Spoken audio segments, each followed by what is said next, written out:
doesn't mean that Hillary would have been a good choice either. She was a terrible choice. She's a corrupt politician, one of the most unlikable people that's ever run for office. They were trying to get people to be supporting her just because she's a woman. This is going to be her history. Women, ladies, I stand with her. So there's all these women that have this blind allegiance towards this career politician, completely full of shit. She's been full of shit forever. Hillary says Democrats' trap is pushing woke crap. So the Dems have become so dense that even she's making sense. In a new interview, Hillary Clinton, the first lady of second place, was that terrible. What if I told you the most powerful woman in politics lost not because she was hated, but because people finally saw through the act? This isn't just a roast of Hillary Clinton. It's a full-blown autopsy of political arrogance, media manipulation, and the empire of entitlement she built, and it's uglier than you remember. When Hillary Clinton's name resurfaced in the public conversation, Joe Rogan and Greg Gutfeld didn't miss a beat. Armed with razor-sharp humor and a firebrand sense of sarcasm, they launched into a no-nonsense takedown that felt more like a comedic demolition than traditional political commentary. This wasn't cautious analysis or polite debate. It was a full-throttle satire segment delivered with precision, passion, and just enough disbelief to remind viewers that yes, she's back. Again. Each past blunder in her long, storied political journey became open season. Nothing was sacred. From her infamous email debacle to the opaque dealings of the Clinton Foundation, Rogan and Gutfeld mined every misstep for comedic gold. But their critiques didn't rely on cheap shots. They brought receipts. With every punchline, there was an undertone of frustration that so many of Clinton's controversies had been met with political insulation rather than accountability. They weren't just trying to entertain. They were channeling a broader public sentiment that had grown exhausted from watching high-profile misjudgments shrugged off with polished deflections and recycled PR strategies. Even her fashion choices weren't off-limits. Not because of aesthetics, but because of symbolism. Clinton's signature pantsuits, once seen as a visual symbol of political professionalism, became the punchline for a kind of mechanical image control. Gutfeld quipped that she dressed like someone constantly preparing to negotiate with extraterrestrials, while Rogan joked that her wardrobe had more layers than her foreign policy. The humor wasn't rooted in superficial mockery. It pointed to a deeper criticism, the sense that every move, every word, every outfit felt curated, focus-tested, and ultimately disconnected from the people she claimed to represent. The foundation of their roast, though, was built not on style but on substance, or the lack thereof. They peeled back the layers of Clinton's political narrative, highlighting the discrepancies between her public statements and documented actions. The contradictions, according to them, weren't occasional gaffes but consistent themes. The private server, Benghazi, Wall Street speeches, and the curious post-government windfalls. Each was treated not as a standalone issue but as part of a troubling pattern that raised questions about judgment, priorities, and sincerity. But what made this roast stand apart wasn't just the material. It was the delivery. Rogan, with his conversational bluntness and appeal to common sense, framed Clinton's return as another chapter in an endless loop of denial and reinvention.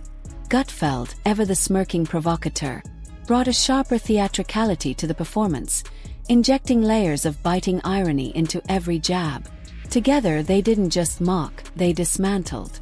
Their critique didn't feel like a cheap pile-on, but like long overdue commentary from voices tired of watching political elites dodge the consequences that would sink any average person. And as the roast continued, what became clear was that this wasn't just about Hillary Clinton. It was about what she represented to a swath of Americans. Institutional privilege wrapped in progressive branding, calculated messaging hiding questionable motives. Clinton was the subject, but the roast was a broader indictment of the political class. How they spin failures into TED Talks and rejections into martyrdom. So, what unfolded on their shows wasn't your standard roast. It was an unfiltered, unapologetic dissection of a legacy defined by ambition, marred by controversy, and carried with a resilience that's as impressive as it is exhausting. It was performance meets political commentary, with both hosts serving up truths that many had long suspected, but few were bold enough to say out loud. And in that space, between the laughs and the outrage, The roast of Hillary Clinton became something more than satire. It became a cultural reckoning with a figure who refuses to exit the stage. I was infuriated when people that I knew that I was friends with were trying to tell me that Hillary Clinton was a good choice.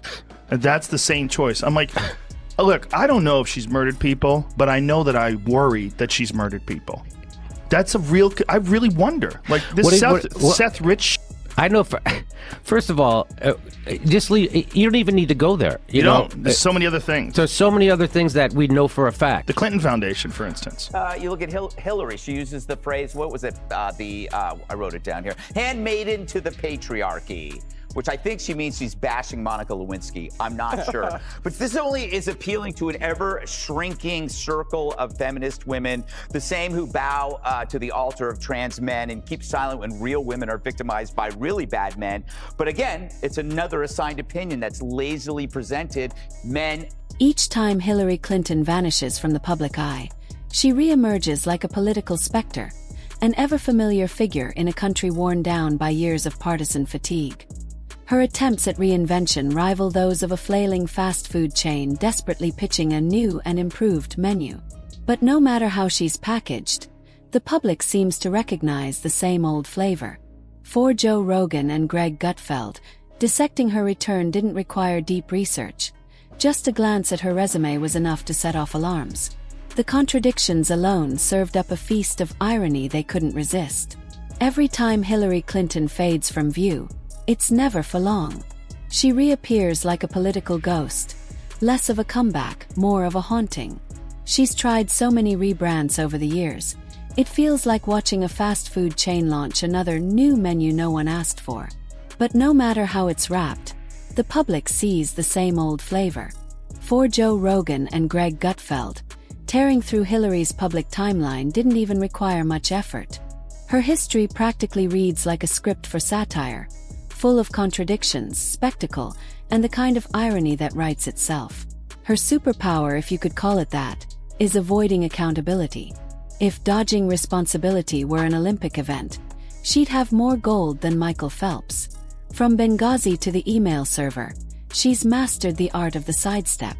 Most Americans were trying to figure out how to open PDFs. Hillary was out there smashing Blackberries like she was reenacting a deleted scene from Office Space. Her take on transparency: lock it in a basement with a duct-taped copy of what happened and hope no one notices. As her scandals stacked up, so did the conspiracy theories. Some of them absurd, others unsettlingly plausible, at least in tone if not in evidence. Rogan's listeners even floated wild Epstein connections, not because the facts were there, but because her name had become so synonymous with power games and cover-ups that people couldn't help but wonder. When distrust runs that deep, even nonsense starts to sound like clues. Then there's the infamous email saga. A story so tangled, it became political shorthand for secrecy and arrogance. Rogan compared her handling of state secrets to a teenager hiding messages from their parents, while Gutfeld mocked her role as a professor, noting that even liberal students were giving her low marks. It wasn't just a scandal, it was a masterclass in how not to manage public trust. Visually, Clinton became a caricature of herself. Always suited up in monochrome pantsuits, she looked less like a candidate and more like someone on their way to broker peace between alien factions. Rogan once joked her wardrobe had more layers than her foreign policy missteps. And her decision to stand by her husband through his scandals wasn't framed as strength. It came off like a calculated move, the kind you'd expect from a contestant on a political reality show titled America's Next Top Enabler. When James Comey publicly laid out the facts about her private email use, confirming classified material was indeed sent and received, Clinton's previous statements unraveled quickly. She had insisted nothing classified ever passed through her system, and when the truth came out, it wasn't just damaging, it was damning. Gutfeld and Rogan didn't have to exaggerate. They just let the contradictions speak for themselves. The 2016 Democratic primaries added another blow. With DNC interference tipping the scales against Bernie Sanders, the idea of fair play in Clinton's camp took a serious hit. Gutfeld remarked that her brand of feminism seemed to come out only when politically convenient, stored away during inconvenient times like one of her emails. Losing the presidency to Donald Trump wasn't just a political loss, it was a seismic embarrassment.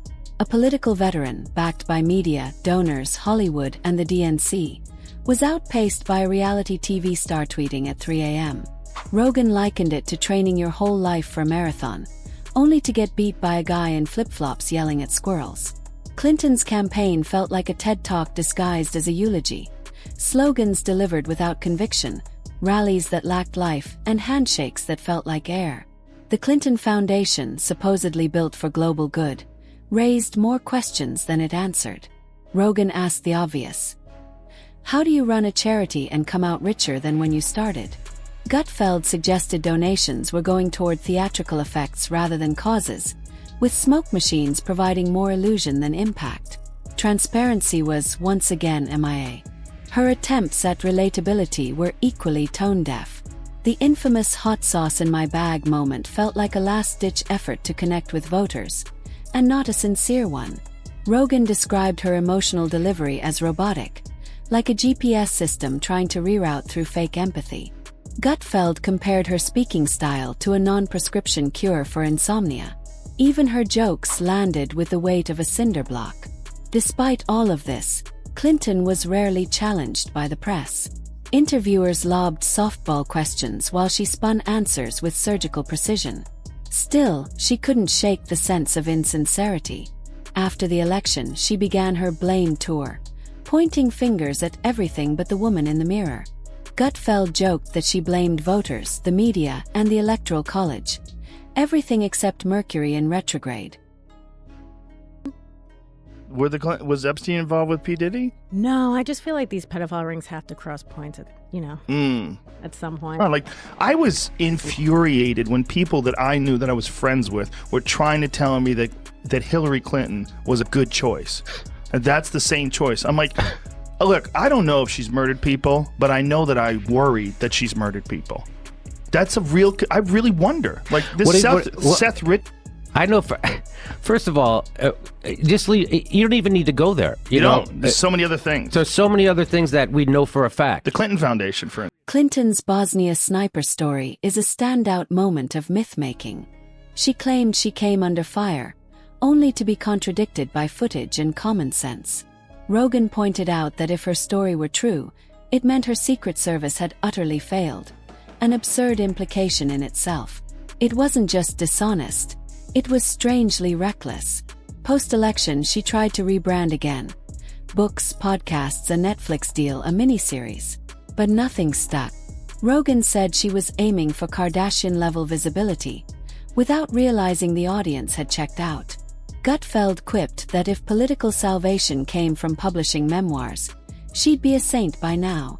Her use of identity politics didn't help.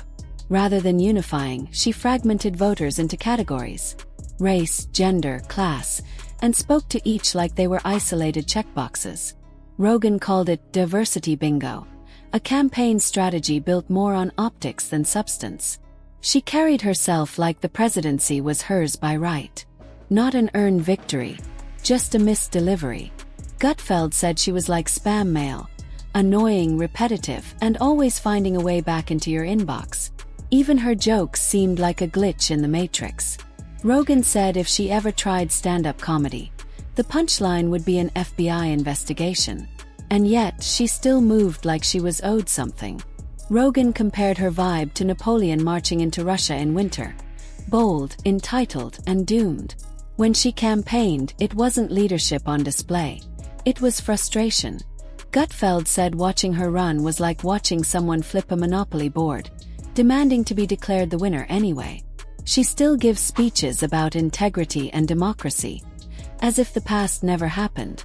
It's like being lectured on sobriety by someone drinking in the parking lot. Rogan said she's got more nerve than a dental school. Gutfeld added she could sell ice to Eskimos, but only with a processing fee and a side complaint about Russian interference. Even now, just when you think she's gone, another statement, tweet, or appearance surfaces. Rogan jokes she's like a faulty Wi-Fi signal, always showing up in places she's not needed, and never working when she does. Powered by resentment and decaf coffee, Clinton remains politically restless. And as for Hillary Clinton's past positions, it's remarkable how quickly people forget or choose to ignore that back in 2008, she sounded like a hardliner on immigration. She didn't exactly lead with empathy or inclusivity. Instead, she called for strict penalties, hefty fines for those in the country illegally, back taxes to be repaid, and English language proficiency as a condition to stay. It was a talking point lifted more from a center-right playbook than a progressive one. But somehow, that phase of her political life seems to vanish from public memory every time she reappears in a new form, under a new slogan, waving a new banner. Her record is not just complex. It's a tangled web of contradictions and reinventions. One day, she's the hawkish senator who voted for the Iraq War. The next, she's the diplomatic reformer championing soft power. One campaign, she's cozying up to Wall Street donors behind closed doors. The next, she's reciting populist lines about corporate greed. Her history isn't just inconsistent. It's theatrical, like a political stage play that resets every few years with new costumes but the same predictable plot. Each pivot, each strategic shift, raises more eyebrows than applause. Greg Gutfeld has joked that somewhere in the sky there must be a Hillary signal. A giant glowing beacon that activates whenever people start to forget she lost. And like clockwork, there she is again, resurfacing with a new book, a fresh podcast, a media appearance on The View, or a documentary that no one requested. It's as if her political existence is powered not by relevance, but by the sheer inability to let the curtain fall. This is the reboot cycle that never ends. It doesn't crash spectacularly. It just hums in the background, perpetually loading. The roast, in this case, isn't a one-time event. It's a slow-cooked satire that never quite cools off. Every time the heat dies down, something else reignites it. Another quote, another deflection, another claim that rewrites history through a lens only she seems to recognize. The public doesn't get closure, they get sequels. There's a mechanical quality to it all. Hillary doesn't progress in the traditional sense. She loops, trapped in an endless PR simulation. Glitching, rebooting, recalibrating. Joe Rogan summed it up best when he compared her to a software update. The same broken system, reissued under a prettier interface, but still riddled with bugs. Every new rollout promises change, but delivers the same errors. Her political operating system hasn't improved. It's just been renamed. And then it happens. Just when you think the news cycle has moved on, just when the static quiet of post-Clinton discourse starts to settle. There it is. Familiar cough. Press release. A new op-ed. A surprise guest appearance on a Sunday show. You hear it again, that echo across cable news like a ghost signal. Hillary is back again. Rebooting. Again.